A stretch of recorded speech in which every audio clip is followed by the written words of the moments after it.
आज हम लोग वैल्यूएशन ऑफ शेयर्स के बारे में सीखेंगे। तो पहले जाने कि वैल्यूएशन ऑफ शेयर्स में हमें क्या जानना है, क्या सीखना है। तो वैल्यूएशन ऑफ शेयर्स में हम शेयर की प्रेजेंट टाइम में वैल्यू को चेक करते हैं। जब कंपनियां मार्केट में अपना शेयर इशू करती हैं तो जिस रेट पर वो मार्केट में अपने शेयर को बेच रही होती हैं उस रेट को फेस वैल्यू बोला जाता है। जैसे मान लो टाटा लिमिटेड है, रिलायंस लिमिटेड है, उसने अपना इस शेयर मार्केट में इशू किया पब्लिक के लिए कि आप इस शेयर को खरीद सकते हो मार्केट में, आप एप्लीकेशन फॉर्म भर के। तो जिस रेट पर हमको वो शेयर देंगी उसको हम फेस वैल्यू बोलेंगे कंपनी की लैंग्वेज में, कि फेस वैल्यू पर वो शेयर हमें मिला। लेकिन जब वो शेयर हमने परचेज कर लिया तो जब तक वो शेयर हमारे पास है वो कंपनियां हमको रेगुलर डिविडेंड देती रहती हैं। लेकिन अगर हम ये चाह रहे हैं कि ये शेयर हम बेच दें दूसरे को और बेचकर अपने पैसे ले लें, तो हम लोग इस मेथड में ये सीखेंगे कि हम डायरेक्ट कंपनियों से शेयर नहीं खरीद रहे हैं।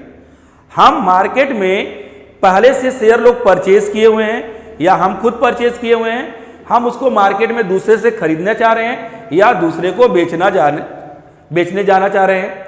तो अब यहां पर हम ये देखेंगे कि आज की डेट में उस शेयर की वैल्यू क्या है।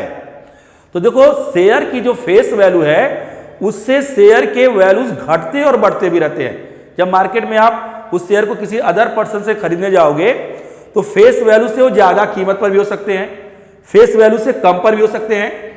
अभी हम आगे रीजन बताएंगे कैसे वो फेस वैल्यू से ज्यादा हो गए, कैसे फेस वैल्यू से कम हो गए, उसके रीजन अभी भी आपको एक्सप्लेन करेंगे। तो अब देखो यहाँ पे, तो जब हम आप शेयर खरीदने गए तो पता चला कि हमें फेस वैल्यू से ज्यादा है, फेस वैल्यू से कम पर है। तो अगर आपकी कंपनी जिस शेयर को आप परचेज करने जा रहे हो या जिस शेयर को सेल करने जा रहे हो, अगर आपकी कंपनी ने उस शेयर को स्टॉक एक्सचेंज में लिस्टेड करा रखा है तब आपको कोई प्रॉब्लम नहीं होगी। स्टॉक एक्सचेंज में उस शेयर की अपनी वैल्यू लिखी होगी, उसी वैल्यू पर वो मार्केट में बिकेगा और उसी वैल्यू पर आप उसको खरीद सकते हो। लेकिन ऐसे शेयर जो कि स्टॉक एक्सचेंज में लिस्टेड नहीं है, तो अब उनकी हम कैसे वैल्यू निकालें, कैसे इसको कैलकुलेट करें, तो ये बहुत टफ वर्क में माना जाता है कि हम किसी भी ऐसी कंपनी के शेयर्स की वैल्यू को कैलकुलेट करने जा रहे हैं जो स्टॉक एक्सचेंज में लिस्टेड नहीं है। स्टॉक एक्सचेंज में लिस्टेड है तो कोई प्रॉब्लम नहीं, हम गए, वैल्यू पूछा, उस रेट पर बेच दिया, उस रेट पर खरीद लिया अगर खरीदना है तो इस टॉपिक में हम लोग सीखेंगे कि अगर कंपनियों के शेयर स्टॉक एक्सचेंज में लिस्टेड नहीं है तो उनको कैसे वैल्यूड करें, कैसे उसकी वैल्यू को निकालें। इस लेसन में, इसी टॉपिक में इसी चीज को हम लोग स्टडी किया जाएगा। तो पहले हम लोग ये जाने कि क्या ऐसी कंडीशन बनती है कि हमें शेयर का वैल्यूएशन करना पड़ता है, क्यों शेयर की वैल्यू हमें निकालनी पड़ती है, क्यों हमें देखना पड़ता है कि आज इस शेयर की मार्केट में क्या रेट है। तो कुछ ऐसे कंडीशंस हम भी आपको एक्सप्लेन कर रहे हैं बोर्ड पे, आप सुनिए कि ये कारण जब बनेंगे तो अगर स्टॉक एक्सचेंज में लिस्टेड है तो हमें कोई प्रॉब्लम नहीं, लेकिन अगर स्टॉक एक्सचेंज में लिस्टेड नहीं वो शेयर हैं तो उनकी वैल्यू को हमें कैलकुलेट करना ही पड़ेगा। तो देखो, फर्स्ट कंडीशन देखो आता है अमलगमेशन। अमलगमेशन देखो क्या है, जैसे मान लीजिए दो कंपनियां हैं ए और बी, ये कंपनियां मार्केट में रन कर रही हैं। इन्होंने डिसाइड किया कि आपस में कचरो कंपटीशन को बंद किया जाए और डिसाइड किया कि मेरा भी लिक्विडेशन हो और ये भी लिक्विडेशन हो और एक नई कंपनी सी बनाया जाए जो हमारी कंपनी को परचेज कर ले, उसको बोला जाएगा अमलगमेशन। तो अब ये देखो, जब नई कंपनी सी परचेज करेगी ए कंपनी के को और बी कंपनी के एसेट्स लायबिलिटी को परचेज करेगी, इस कंपनियों के जो ओनर्स होंगे वो इनके शेयर होल्डर्स होंगे, इनके शेयर होल्डर्स इनके ओनर होंगे। तो ये लोग अपने शेयर के बराबर इस कंपनी से पैसे मांगेंगे, शेयर मांगेंगे, डिवेंचर मांगेंगे, बॉन्ड मांगेंगे कि तुम्हें हमें इसके इक्विवेलेंट देकर हमारी कंपनी को खरीद लो। तो ऐसी कंडीशन में सी कंपनी ये वैल्यूएशन ऑफ शेयर्स के फॉर्मूले को यूज करके ये देखेगी कि ए कंपनी का एक शेयर की आज प्रेजेंट वैल्यू क्या है, बी कंपनी के शेयर की प्रेजेंट वैल्यू क्या है, उसी के हिसाब से इनको पेमेंट कर देगी। पेमेंट करने के बाद इनको अपने में मिलाकर एक नई कंपनी सी के रूप में रन करना शुरू कर देगी। तो जब ऐसी कंडीशन आएगी तब हमें शेयर के वैल्यूएशन की जरूरत पड़ेगी। अगर स्टॉक एक्सचेंज में लिस्टेड है तो कोई प्रॉब्लम नहीं तो हम लोग वैल्यूएशन ऑफ शेयर्स के फॉर्मूले को यूज करके इसको सीखेंगे। देखो सेकंड कंडीशन आती है एब्जॉर्प्शन। एब्जॉर्प्शन में देखो देखेंगे कि दो कंपनियां रन कर रही थी। एक कंपनी जिसकी फाइनेंशियल पोजीशन थोड़ा स्ट्रांग थी, उसने दूसरी कंपनी को अपने अंदर एब्जॉर्ब कर लिया, अपने में मिला लिया और कहा कि तुम्हारा लिक्विडेशन हुआ, हम रेगुलर रन करेंगे, तुम्हारे मिलकर और रन करो। तो जब बी कंपनी का लिक्विडेशन होगा, इसको हम समाप्त करेंगे, तो इसके शेयर होल्डर्स अपनी कंपनी को इसको जब सेल करेंगे तो इसके लिए भी वो परचेज कंसिडरेशन मांगेंगे कि हमें इतने पैसे दो ताकि हम अपनी कंपनी को आपको बेच सकें। तो जो पैसे ये मांगेंगे वो अपने शेयर के हिसाब से पाएंगे। इनके पास जितने शेयर्स होंगे उसी शेयर के हिसाब से अपनी वैल्यू को मांगेंगे बिजनेस की। तो यहां पर एक कंपनी इनके शेयर की वैल्यूएशन ऑफ शेयर में दिए गए फॉर्मूले के हिसाब से वैल्यूएशन करेगी कि आज इनके एक शेयर की वैल्यू कितनी है। जैसे मान लो फेस वैल्यू 100 है लेकिन मार्केट के हिसाब से वो 150 के हो गए हैं। तो मान लो एक शेयर होल्डर के पास 100 शेयर हैं तो 100 में 150 से मल्टीप्लाई करके उनको पेड किया जाएगा। तो पेमेंट चाहे शेयर में करें, पैसे में करें, डिबेंचर में करें, बॉन्ड में करें, वो तो आपस के एग्रीमेंट पे डिपेंड करेगा। तब हमें जरूरत पड़ेगी कि हम शेयर का वैल्यूएशन करें। तो अमलगमेशन एब्जॉर्प्शन की कंडीशन अगर बनती है तब होगा। फिर नेक्स्ट देखो आता है conversion of debenture and preference share to equity shares. अब देखो अगर हम डिबेंचर और प्रेफरेंस शेयर इशू किए हैं, हम डिबेंचर और प्रेफरेंस शेयर इशू किए हैं, तो डिबेंचर और प्रेफरेंस शेयर के साथ एक कंडीशन अप्लाई होती है कि एक पर्टिकुलर पीरियड के बाद हमें उनके पैसे वापस करने पड़ते हैं। डिबेंचर 3 ईयर, 5 ईयर, 7 ईयर्स के लिए मान लो हमने मार्केट में इशू किया, हमने पैसे लिए, पैसे लेने के बाद हम बिजनेस में यूज किए, उनको रेगुलर इंटरेस्ट देते रहे। लेकिन 3 ईयर, 5 ईयर, 7 ईयर के बाद कहेंगे कि वो डिबेंचर वापस करके अपने पैसे ले जाओ। प्रेफरेंस शेयर मैक्सिमम 20 ईयर्स के लिए इशू कर सकते हैं। 20 ईयर्स के बाद उनके पैसे हमें उनको वापस करने हैं।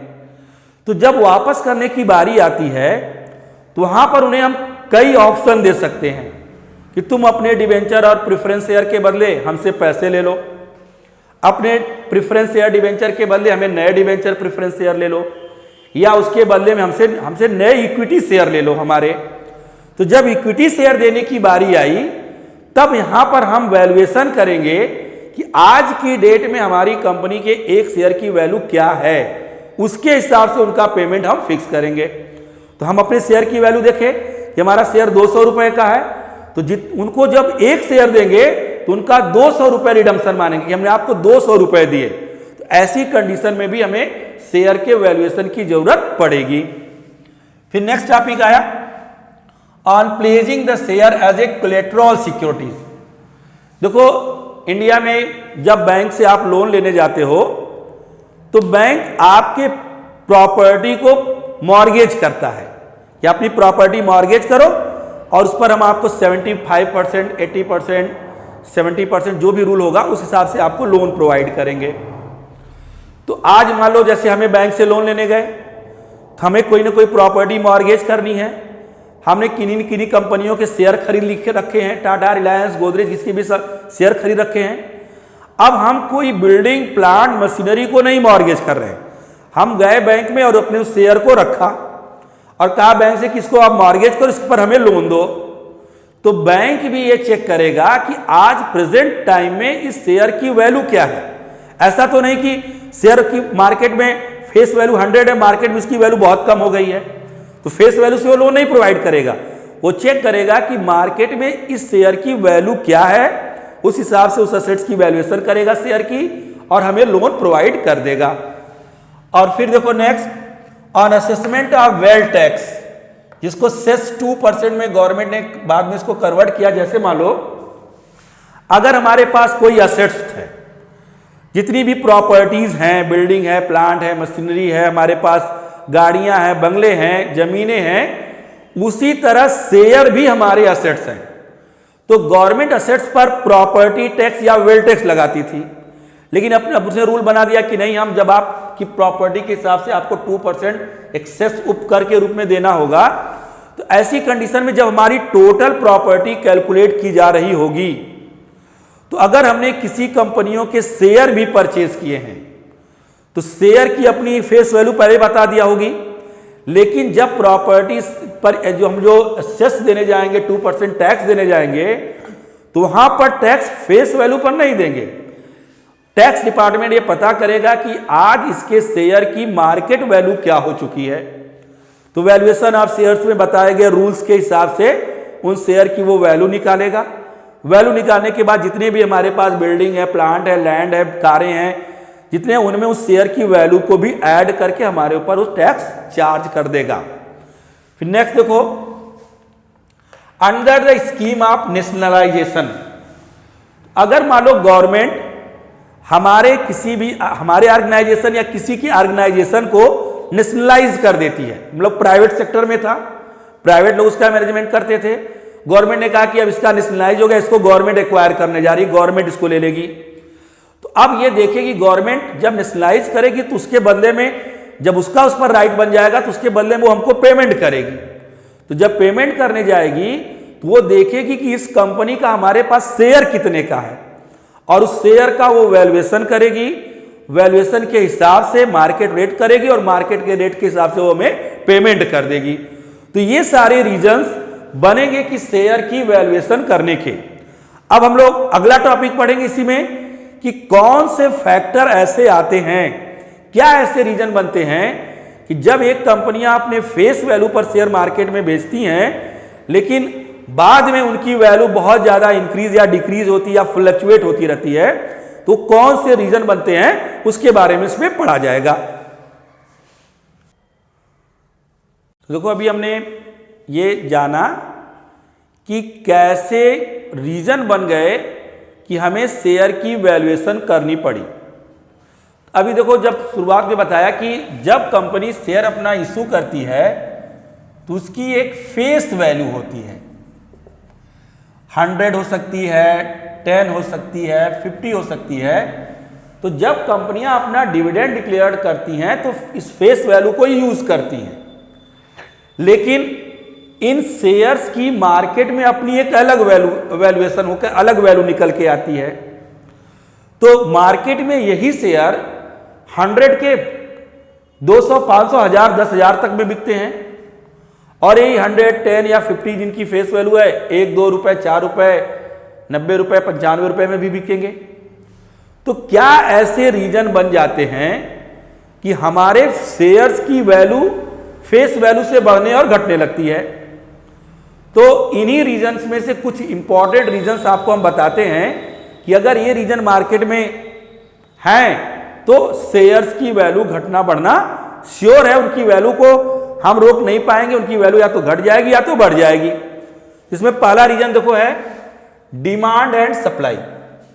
इकोनॉमिक्स का रूल अपने पढ़ाई डिमांड एंड सप्लाई का। तो देखो, जब अगर प्रोडक्शन से आप लेते हो, कोई चीज का प्रोडक्शन करते हो, अगर मान लो डिमांड बढ़ी, आप प्रोडक्शन बढ़ा दिए सप्लाई को मेंटेन करने के लिए, लेकिन जो शेयर मार्केट में है पहले से, अगर मान लो कोई ए लिमिटेड है और उसके शेयर पहले से मार्केट में है, और पब्लिक में ये आ गया कि हमें ए लिमिटेड के शेयर्स खरीदने हैं, और लगे लोग मार्केट में ढूंढने कि हमें ए लिमिटेड के शेयर्स चाहिए, हमें रिलायंस लिमिटेड के शेयर्स चाहिए, हमें टाटा लिमिटेड के शेयर्स चाहिए। तो अब टाटा लिमिटेड, रिलायंस लिमिटेड, ए लिमिटेड या गोदरेज लिमिटेड को ये राइट्स नहीं है कि डिमांड बढ़ी चलो मार्केट में और अपने शेयर बेच दो। ऐसा वो नहीं कर सकते, क्योंकि जब आप मेमोरेंडम ऑफ एसोसिएशन पढ़े उसमें एक कैपिटल क्लॉज में लिखा है कि कंपनियों की अपनी कैपिटल, एक मैक्सिमम कैपिटल पहले ही बता दी पड़ती है, और कंपनियां जब मार्केट में शेयर इशू करने आती हैं तो उन्हें बहुत सारे लीगल फॉर्मेलिटीज पूरी करनी पड़ती हैं। ऐसा नहीं कि मार्केट में रिलायंस की शेयर की डिमांड हुई, रिलायंस ने नए शेयर बेच दिया, ऐसा नहीं कर सकता हो। तो अब क्या है कि मार्केट में लोग रिलायंस के शेयर ढूंढ रहे हैं, रिलायंस पहले शेयर मार्केट में लोगों को बेच चुकी है। तो अब डिमांड बढ़ेगी, तो मान लो उसके शेयर 100 रुपीज के हैं और एक कस्टमर के पास 4 लोग मांगने आ गए और अब ये नए शेयर मार्केट में आ नहीं सकते, उसके लिए वेट करना पड़ेगा अभी काफी समय, कब रिलायंस चाहेगी, कब टाटा चाहेगा, ऐसा भी। तो उसके लिए उसको पहले रूल्स को फॉलो करके आने पड़ेंगे। अभी लेकिन हमको अभी चाहिए, तो चारों लोग जब मिलकर इस चीज को मांगेंगे और ये संख्या में कम है, तो अब जाहिर सी बात है ये अपना रेट बढ़ाना शुरू करेगा, कहेगा जो सबसे ज्यादा पैसे देगा उसको मैं दूंगा। तो कोई इसकी 150 वैल्यू लगाएगा, कोई 200, कोई 300, 400, या इसको अपनी वैल्यू खुद भी बता सकता है। तो डिमांड और सप्लाई का ये जो रूल है, तो अगर किसी कंपनी के शेयर की मार्केट में बहुत ज्यादा डिमांड है और शेयर लिमिटेड लोगों के पास है, तो उसकी वैल्यू अपने आप बढ़ जाएगी। दूसरा देखिए पॉलिटिकल फैक्टर्स। तो देखो शेयर की वैल्यूएशन में, जो आप स्टॉक एक्सचेंज वगैरह में अक्सर देखते हैं कि सेंसेक्स इतना बढ़ा इतना गिरा, उसमें सबसे ज्यादा रोल इसी पॉलिटिकल फैक्टर्स का होता है। पॉलिटिकल फैक्टर्स में क्या होता है कि हमारी गवर्नमेंट कोई ऐसा डिसीजन ली, उसके डिसीजन लेने से हमें यह लगा कि नहीं इसका फायदा इस सेक्टर को ज्यादा मिलने वाला है, तो जब उस सेक्टर को ज्यादा मिलेगा तो उस सेक्टर का प्रॉफिट बढ़ जाएगा, और जब सेक्टर का प्रॉफिट बढ़ेगा तो उस पर उसका डिविडेंड रेट भी बढ़ जाएगा, डिविडेंड जो अपने शेयर होल्डरों को देगी। तो ऐसे पॉलिटिकल डिसीजंस भी शेयर्स की वैल्यू को घटा बढ़ा देते हैं। देखो हम लोग पहले देखे कि इंडिया गवर्नमेंट ने कुछ प्राइवेट सेक्टर को भी पेट्रोल पंप अलॉट किए कि आपको पेट्रोल पंप वगैरह खोलकर तेल बेच सकते हो। तो रिलायंस ने भी पेट्रोल पंप इंडिया में बहुत सारी सिटीज में डाला, लेकिन गवर्नमेंट ने क्या किया कि वो ऑयल पर सब्सिडी देती थी, ज्यादा पर खरीद के लाके कम पर बेचती थी। तो अब ऐसे में एक प्राइवेट सेक्टर ये कर नहीं पाया कि नहीं मैं इसको नहीं कर पाऊंगा, मैं सब्सिडी देकर क्यों बेचूं। तो देखे होंगे कि कुछ दिनों के लिए रिलायंस के पेट्रोल पंपों पे ताले लग गए कि नहीं मैं पेट्रोल पंप नहीं बेचेंगे। तो जो लोग रिलायंस के पेट्रोल के शेयर्स लिए थे उनके शेयर्स की वैल्यू घट गई। तब तक पूरी डिसीजन लिया गया, सारे इंडस्ट्रीज वगैरह जुटे जो पेट्रोल से रिलेटेड लोग हैं, गवर्नमेंट से उन्होंने मीटिंग किया। गवर्नमेंट ने डिसाइड किया कि नहीं अब जो ऑयल सेल होंगे उन पर कोई सब्सिडी नहीं देंगे, मार्केट में जाओ आप खरीदो, जो मार्केट का आज का रेट है उसी रेट पर पेट्रोल को बेचो। तो अब मार्केट सबके लिए ओपन हो गया, चाहे इंडियन ऑयल हो, चाहे भारत पेट्रोलियम हो, चाहे रिलायंस हो, चाहे एसएसआर हो, सबके लिए मार्केट ओपन हो गया। तो सब लोग मार्केट से पेट्रोल खरीदकर मार्केट में फिर अपने अपने हिसाब से बेचने लगे जो मार्केट का रेट था। तो रिलायंस और एसएसआर वगैरह के जितने भी प्राइवेट पेट्रोल पंप फिर खुल गए, फिर इनके प्रॉफिट बढ़े, तुरंत रिलायंस के शेयर की वैल्यू बढ़ गई। तो गवर्नमेंट की पॉलिसीज जो आती हैं वो पॉलिसीज भी शेयर के वैल्यूज को घटाती और बढ़ाती हैं। जैसे मान लो हमारा इलेक्ट्रॉनिक सेक्टर है, तो इलेक्ट्रॉनिक सेक्टर में मान लो गवर्नमेंट किसी पर 5% जीएसटी लेती थी, तो अब 5% जीएसटी देने से इसका जो प्रॉफिट है वो ज्यादा होता था, ज्यादा डिविडेंड के रूप में मिलता था प्रॉफिट। अचानक गवर्नमेंट ने कहा कि नहीं अब ये 20% की जीएसटी की लिस्ट में आ गया, अब 20% के आने से वजह से तुरंत प्रॉफिट उसका कम हो जाएगा, 20% गवर्नमेंट ले लेगी। तो ऐसी कंडीशन में जब हमारे इस तरह के रूल्स आ जाते हैं तो भी हमारे शेयर्स की वैल्यू के पर इफेक्ट पड़ने शुरू हो जाते हैं। गवर्नमेंट किसी सेक्टर पर अगर अपना सारा फोकस कर दी कि नहीं इसको उठाना है तो टैक्स रेट वगैरह कम कर देगी, तो उसके शेयर की वैल्यू मार्केट में अपने आप बढ़ने लगी, लोग उसको परचेज करने की कोशिश करने लगेंगे। अगर किसी सेक्टर बहुत स्ट्रांग हो गया, उस पर टैक्स ज्यादा लगा लेगी, तो पता लगा कि उसके शेयर की वैल्यू धीरे धीरे कम होने लगेंगी। फिर एक आता है डिविडेंड डिक्लेयर्ड ऑन शेयर्स। जैसे मान लो 3 लोग हैं ए, बी और सी, इन्होंने 3 अलग अलग कंपनियों के 100 रुपीज के शेयर्स परचेज किए थे। ईयर के लास्ट में इनको डिविडेंड 10 मिला, इनको 12 मिला और इनको मान लो 15 मिला डिविडेंड, लगाए 100 रुपए। तो अब ये मार्केट में बात चली कि जो सी शेयर लिया है उस शेयर पर वो ज्यादा प्रॉफिट अर्न कर रहा है। तो अब जब ज्यादा प्रॉफिट अर्न कर रहा है तो ए बी भी चाहेंगे कि हम यही शेयर मार्केट में हमारे पास भी आए। तो डिविडेंड की रेट डिक्लेयर करने से शेयर की वैल्यू तुरंत बढ़ना शुरू हो जाएगी, क्योंकि उसकी डिमांड बढ़ जाएगी, लोग उसको खरीदना चाहेंगे प्रॉफिट को, अपने प्रॉफिट को बढ़ाने के लिए। तो ऐसी कंडीशंस भी आती हैं कि जब हमारे शेयर की वैल्यू अपनी फेस वैल्यू से कम या ज्यादा हो सकती है। इसको अच्छे से आप पढ़ेंगे।